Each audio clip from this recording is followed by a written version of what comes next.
Coffee. K-O-F-E.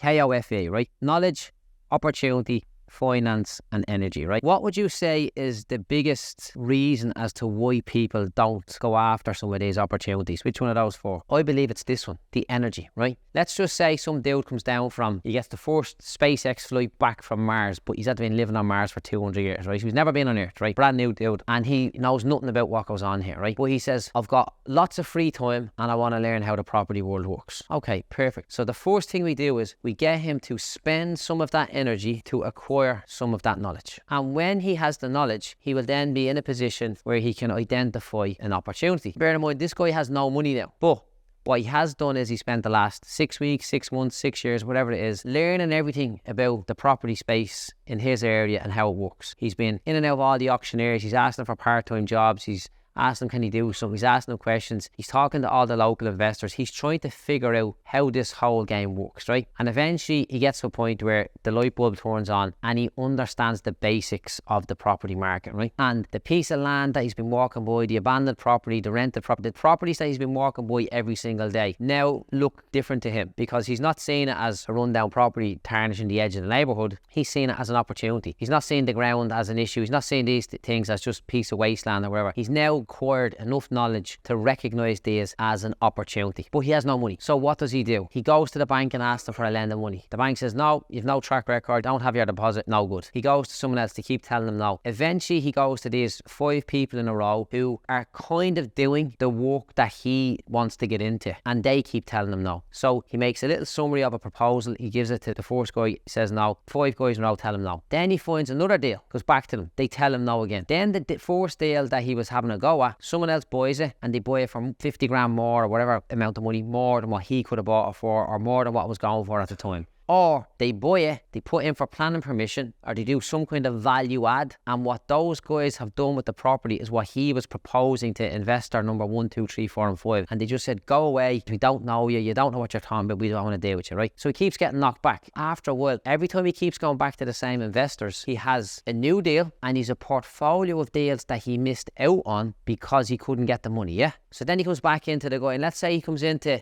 investor number 1 for the 5th deal, and he says, listen, you're gonna have to fucking listen to me, man. I'm finding these deals. I don't have the money. Will you lend me the money to do the deal? No, I won't. Okay. Will you do the deal and we go half on it? No. Will you do the deal and pay me 5 grand for finding the deal? Okay. Now he's took a step further. He's made a deal happen. He didn't buy the deal. He didn't get ownership of the deal, but he sourced the deal for someone else. Now he's in the mix. Now he goes to the second guy, Alan. Alan, I've been in with you for 4 deals in a row. You told me no on each of them. Here's the numbers that other people made on those deals. I've missed out and you've missed out. Now done another deal with another lad. He's willing to give me 5 grand to pass the deal to him. But to be honest, I don't want 5 grand. I want someone to come in, either lend me the money or go 50-50. Tell you what, I'll go 50-50. I'll put in the money, you do the work. Okay, fair enough. But he's got a track record. You see, he's doing all this and he hasn't got any money at all whatsoever. The reason why we tell you this story here is because the finance is not the biggest issue. It's not the biggest issue at all. Like yesterday I was showing you how I was pulling deals together and I didn't have any of the money a lot of the time, but I knew the mechanisms and the vehicles for generating that money.